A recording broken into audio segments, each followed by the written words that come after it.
When I say the name Brock Turner, many of you had the mugshot of the shaggy Stanford student who was found sexually assaulting a woman outside of a Stanford fraternity house beside a dumpster in January of 2015. But what you usually don't picture when I talk about this is this picture.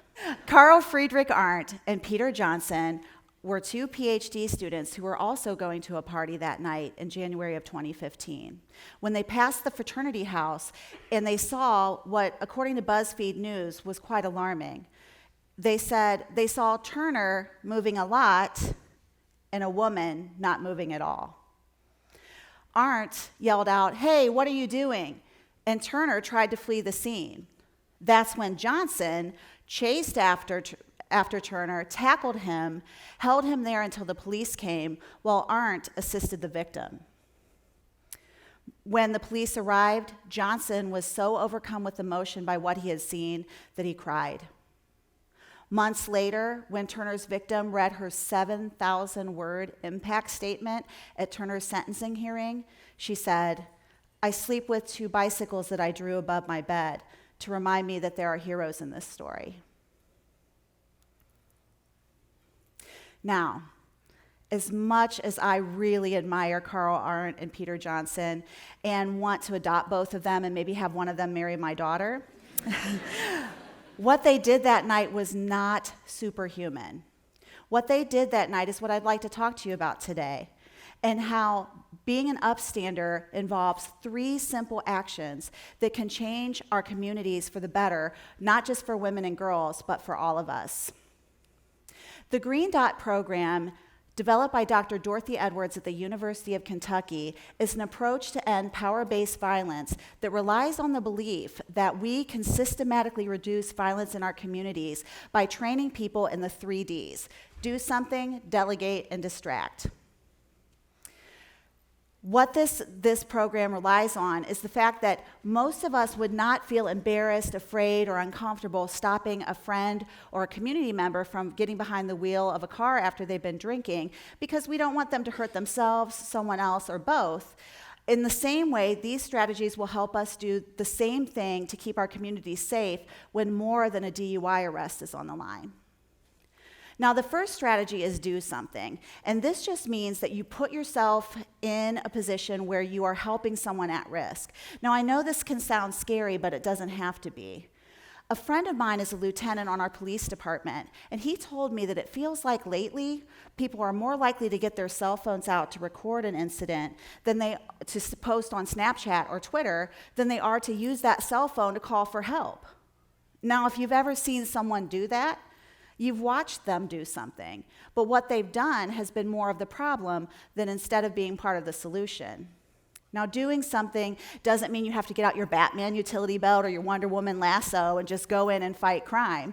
It can be as simple as deciding to be the sober wingman or wingwoman when you and your friends go out, or helping someone access the help that they need that's available within our community.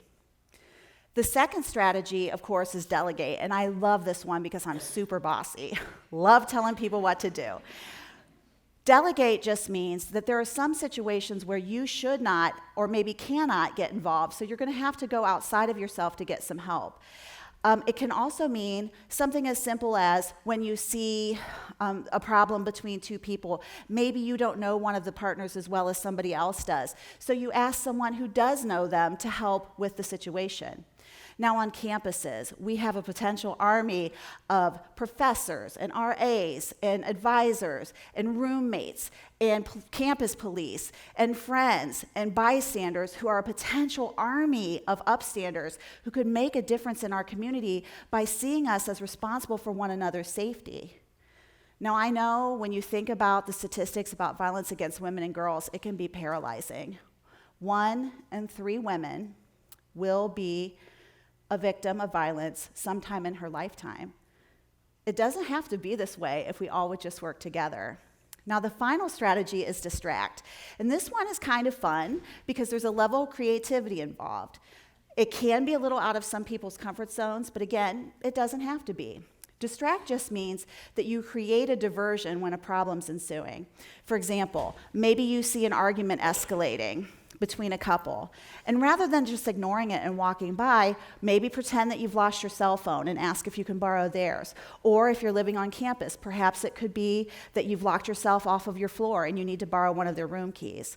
It creates a diversion long enough to separate the two to keep both partners safe. Now, the green dot strategy literature suggests that, say you're at a party and you see someone preying on someone who may have had too much to drink, and they are not capable of consenting to their advances. They suggest pouring a drink on them. Now, I think that feels a little rude, but I do what I need to do to keep my people safe. You can also ask someone to dance, and they even suggest perhaps offering food. Now, to me, the offer of snack food seems like a fine idea. Nachos are always good. Sexual assault, not so much. Now, I like to think of myself as Wonder Woman. When I was a little girl, I even had the Wonder Woman lunchbox to prove it. But I gotta tell you, I'm just your average, middle-aged, geeky English teacher who's practically afraid of her own shadow. What surprised me is that I have been using green dot strategies my whole career. I just didn't know what they were called, right? So several years ago, I had a student teacher who was wonderful, and she was observing my women's studies and literature class. And in that class, we talk about violence against women and girls, obviously, and we were talking about warning signs of unhealthy relationships. And I noticed that she looked really uncomfortable. But I've got to be honest with you, people always look uncomfortable when you talk about violence against women and girls, so I chalked it up to that and just moved on. As the semester continued, she was wonderful. She did a great job. And on a beautiful sunny Friday in May, I said, "Congratulations, you're done. Way to go. Go graduate and live your life." So you can imagine my surprise when on the Monday morning following, I looked up into my classroom doorway, and she was standing there white as a sheet. I went over and I said, "What are you doing here? You're supposed to be sleeping in for me." And she said, "I broke up with my boyfriend, and he said he's going to kill my dog. And then there's this." And she handed me her cell phone that was filled with text after text and voicemail after voicemail, filled with threats and terror and vitriol that you cannot even imagine. She had tried to break up with him earlier in the year when she recognized herself and those warning signs we were talking about. But when she did, he threatened to call me, her mother, her roommate, her boss, and anybody else who cared about her to share her deepest, darkest secrets. We know the ones, right? Because we all have them. So she stayed. I walked down to my principal's office. I told him we had a problem. He got coverage from my class. I went with her to our police department and sat with her as she told the police officer what was going on, showed the text, listened to the voicemails, described the stalking behaviors that had been happening to her for the weekend. And I sat as he made a phone call that made my blood run cold to her boyfriend. He said, "The next time we see you, there will be lights and sirens." Talk about a superhero. And I sat with her. She called her mom, let her know what was going on, and then I went back with her to our high school where we went into our wood shop and cut a stake to put in her kitchen window because she knew that he knew that the lock was broken, and if she ever went to sleep again, she told me, she was afraid he would come in and kill her. Now I'm happy to report she's doing great. She lives in another city, another state, and is living her best life. I'm so happy to report. But what's crazy about that story, because it's pretty scary, at no time did I feel afraid, and as I said, I'm afraid of my own shadow. What I felt was concern, and I was able to help her access the help that was available. So I did something. And then I delegated that scary stuff to the people who are equipped to handle it. Several years ago, I was teaching Introduction to Human Communication here at Kent State, and I had this student, Jaron, in my class who I will never forget. He told about a Saturday night where he and some buddies went to one of our clubs downtown. They're eating food, drinking beers, dancing, and girls at and girls at the other table were doing the same, just having a good time. It's Saturday night, downtown Kent. So as the night went on, he was really surprised when a woman got up from the table and began to stagger toward the restroom, clearly under the influence of alcohol. A young man at his table stood up to follow her. Jaron said, "What do you think you're doing?" And he said, "Dude, I'm going to get some." Jaron said, "Yeah, no, you're not." He said, "Why you being such a cockblock?"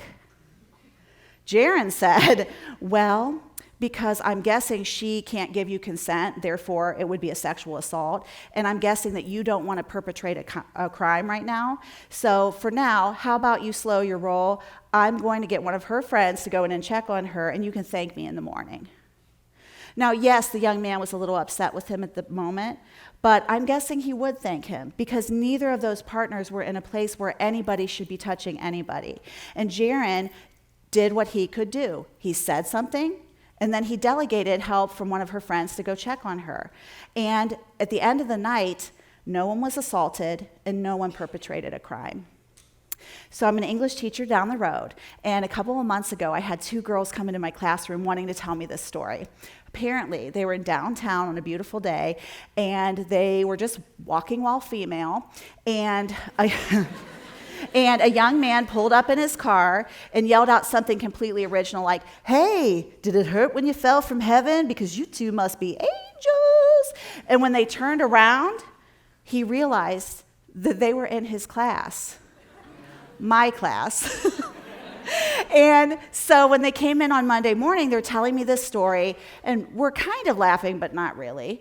And he walks in, and he goes, "Oh, I knew you were going to tell her, Mrs. Harr. I was just trying to give them a compliment."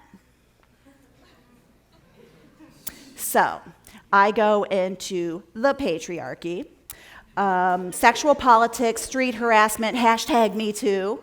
When all of a sudden I look over and the kid's eyes are completely glazed over, he has gone to another place, not my place. That's when Adam swoops in. He says, "Dude, girls don't like that. It embarrasses them or it scares them." He says, "Really?" Adam says, "Yeah, really." And he goes, "Oh, okay, cool." Yeah, #teacher problems. So Adam, just in saying something, was able to do so much more as his peer than I could ever do as his middle-aged English teacher, right? And he was able to create a new culture in my classroom just by doing something. Now, I know that there are some days where I hear things from my students that keep me from getting a good night's sleep.